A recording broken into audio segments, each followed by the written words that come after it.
টালিপাড়ার তারকা জুটির তালিকায় প্রথম সারিতেই থাকবেন দেব ও শুভশ্রী গাঙ্গুলী।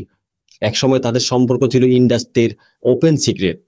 প্রকাশ্যে কখনো স্বীকার না করলেও দেব শুভশ্রীর প্রেমের খবর সকলেরই জানা ছিল।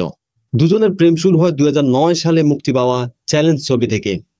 এরপর পরাণ যায় জলিয়ারে, খোকা বাবু, রোমিও একসঙ্গে জুটি বেঁধে রূপালীর পর্দায় দারুণ সাড়া পেলেছেন তারা। অন স্ক্রিনে তাদের রসায়ন যেমন দর্শকদের মন কাড়ে, অফ স্ক্রিনেও সেই সম্পর্ক বিয়ের দিকে এগোয়। দুই পরিবারেরও জানা ছিল তাদের ব্যাপারে, কিন্তু তাদের সম্পর্ক ভাঙার পর অনেকেই অবাক হয়েছিলেন। 2009 সালে দেব শুভশ্রী জুটির প্রথম ছবি চ্যালেঞ্জ বক্স অফিসে দারুণ হিট হয়। সেই সময় থেকেই তাদের সম্পর্কের সূত্রপাত। অন স্ক্রিন দেব শুভশ্রী জুটি দারুণ হিট হয়, যদিও রিলেশনশিপে থাকাকালীন তারা নিজেদের ভালো বন্ধু তকমাতেই সীমাবদ্ধ রেখেছিলেন। তবে দেব শুভশ্রীর ব্রেকআপের পর গোটা বিষয়টি সবাই জানতে পারে। শোনা যায় দেব শুভশ্রীর মাঝে চলে আসে রুক্মিণী। সেই সময় রুক্মিণী অভিনয় করতেন না, মডেলিং করতেন। দেবের সঙ্গে তার বন্ধুত্ব ক্রমেই বাড়তে থাকে, যার খবর গিয়ে পৌঁছায় শুভশ্রীর কানেও।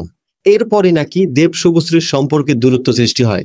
অন্য এক সূত্রের খবর, দেব শুভশ্রীর প্রেম চলাকালীন সময় এই সম্পর্ককে আরো এক ধাপ এগিয়ে নিয়ে বিয়ে পর্যন্ত যেতে চেয়েছিলেন, কিন্তু দেব ছিলেন ক্যারিয়ার নিয়ে ব্যস্ত, তাই শুভশ্রীকে সেই সময় বিয়ে করা সম্ভব ছিল না।